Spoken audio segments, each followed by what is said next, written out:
Thanks for joining us tonight. I'm Kyle Clark. I'm Kim Christensen. Xcel Energy is working in neighborhoods with higher fire risk, cutting down trees near power lines to keep fires from starting. Yeah, people in one neighborhood told us today the way this work is being done could actually make the fire risk worse.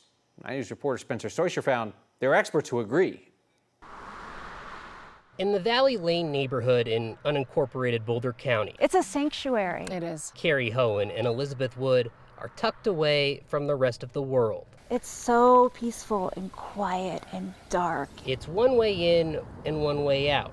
Perfect, they say, until it's not. It's now about our physical safety and fire danger. They know fire mitigation could be life or death. We welcome it. Do it right. The neighbors say contractors hired by Xcel Energy have been cutting down trees near power lines to limit fire danger, but not effectively or safely. I can't actually agree with the statement that this is proper fire mitigation. Fire mitigation experts say the best practice when getting rid of a tree is getting rid of the whole tree, not decapitating it or leaving stumps like this. Those contractors are giving mitigation a bad name. That's not good mitigation. Einar Jensen is the risk reduction coordinator for Evergreen Fire Rescue.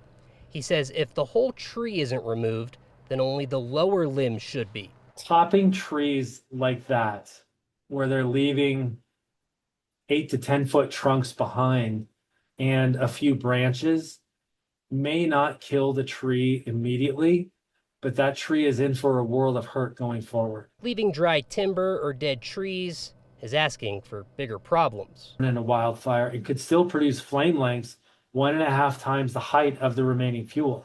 Xcel Energy says it considers future tree health when trimming, and in high to mid-risk wildfire areas, it now uses a wider clearance standard between trees and power lines. But Carrie and Elizabeth think the work that's being done to their slice of paradise is counterproductive. The challenge is leaving these trees like this opens us up to tremendous risk.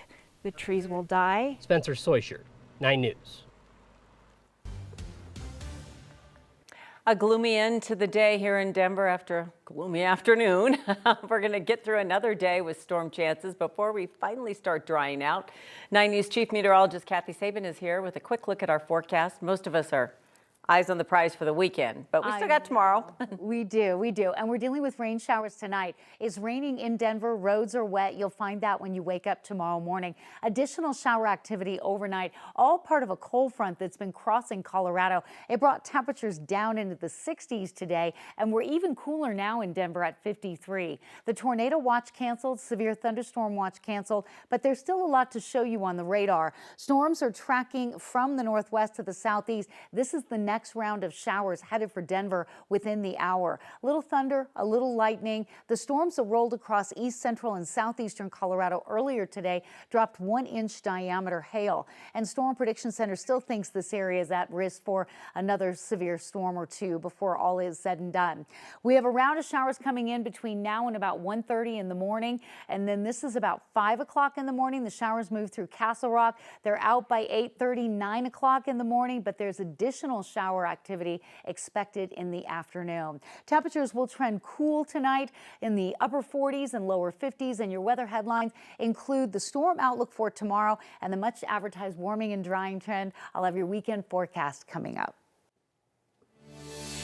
Tonight, Denver police are looking for the person who was riding a motorcycle when they crashed into a woman on a scooter. This happened Friday night in the Rhino Art District. Spring and 9 News reporter Janelle Finch on this. And Janelle, this woman was seriously hurt. Yeah, a woman is recovering from a broken hip, femur, and brain swelling after her boyfriend says a motorcyclist hit her. He says even the smallest of actions have consequences, and a rider's careless driving now has his girlfriend fighting for her life. Tragedy is harder to face alone. That's a fact. When Jeff Blitzstein faced tragedy after tragedy, his girlfriend Anna was there. My nephew was shot and killed in 2021. She was by my side. She was by my side when my mom passed a year ago. But a near-death crash Friday night reversed their roles. And so I want to prove to her I can take care of her as much as she can take care of me. Blitzstein says around 9 p.m., he and Anna were riding scooters down Larimer near 26th Avenue. He says they were in the bike lane when they came up to a parked car. And they're in our way, so we swerved to the right. And that's where I first saw the motorcyclist doing the wheelie, and which I've always been taught you go against traffic so you can see what's coming towards you.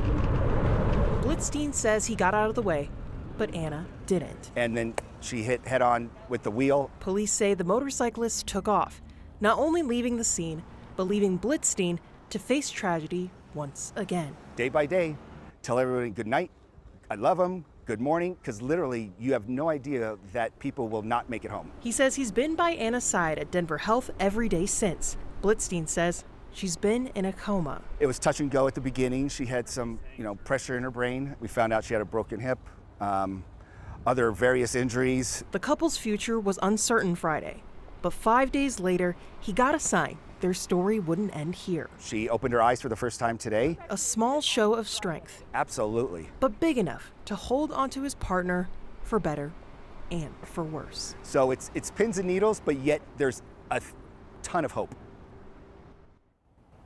Denver PD says they're looking for the driver of an older black dirt bike sort of motorcycle. Investigators say there's likely damage to the left side of that dirt bike. In Denver, Janelle Finch, 9 News. State health officials are warning of measles exposure at several locations around Aurora after a child was confirmed to have had it. That child is hospitalized tonight. The state health department says the child, who is not vaccinated, was in the Children's Hospital Colorado Emergency Department 3 days within the past week. The child was also at the Walgreens on East Hamden near Tower Road, as well as the Sam's Club on South Abilene and the Natural Grocers on Tower Road. State health officials say the child is under the age of 5 and had recently traveled abroad to places with increased measles cases. This is Colorado's 6th confirmed case of measles this year. Tonight, a major legal blow to President Trump's global tariff war. A federal trade court has ruled the president does not have the authority to impose those tariffs through the emergency powers that he invoked. The court's decision grants a permanent injunction, freezing most of the tariffs. This came because Colorado and other states sued, saying that Trump had essentially stolen tariff powers that rightfully belonged to Congress. Denver is facing a budget shortfall, and it's not alone. Colorado's 5 largest cities, Denver, Colorado Springs, Aurora, Fort Collins, and Lakewood, all say they're seeing sales tax revenues fall. That means people are spending less money, and that's fueled by economic uncertainty on the national level. What we know right now is we are seeing structural financial challenges in the city that are true around the state and around the country. Denver is furloughing city employees as it works to balance the budget, but that's a bit of a vicious cycle because when there are furloughs, the financial uncertainty is not going to make people to want to spend money. Denver International Airport doesn't take any funding from city tax money or the general fund, yet the 1,400 city employees who work at DIA will furlough this year to help save the city $50 million. City employees have an internal anonymous system called Dear Den, where they can ask managers questions. A DIA employee shared 14 messages with us. 3 of them asked about equity, considering employees at the airport would be unpaid at least 2 and as many as 7 days. In a message to all DIA city employees, CEO Phil Washington said that the furloughs, they're meant to be in solidarity with the city and county workers downtown. A terminally ill man from Minnesota is fighting for the right to die on his own terms here in Colorado. Jeff McComas has stage 4 cancer. He says that he would like the option of requesting medication to end his life. Minnesota does not allow medical aid in dying. Colorado's the closest state that does. But Colorado law limits the medication to people who live here. A new lawsuit filed on Jeff's behalf challenges the constitutionality of that residency requirement. It's a fight worth pursuing, absolutely, in my mind. To help me and other people would be my last gift to the world, I guess, and I really hope it does go through quickly. Colorado law requires patients to be thought to be within 6 months of death to qualify for aid in dying. Jeff says he does not believe he meets that requirement yet, but that it may be soon. He says this lawsuit is about preparing for that moment while he still can. Right now, counties in Colorado can take federal benefits given to children who have lost a parent to pay for their foster care. That's going to change under a bill Democratic Governor Jared Polis signed today. The bill requires counties to determine if foster children are eligible for federal survival benefits like Social Security or Veterans Affairs and apply those for the child. That money cannot be used to pay for the child's foster care costs. It can be used for camps or extracurricular activities. It takes effect in summer of 2027. Lake Loveland Swim Beach is closed. Not that you would want to swim there anyway. CPW says they found 500 dead fish on the beach over the weekend. Fish may have died because they simply didn't have enough space in the water. The levels are so low. Experts blame northern Colorado's relatively mild winter. Our snowpack this year has not been nearly as high as other previous years. There's a waiting list for the available water to refill reservoirs in Colorado. Lake Loveland is lower on the list, so there's no guarantee it will fill it all this year. The swim beach is already permanently closed because of the city's budget shortfall.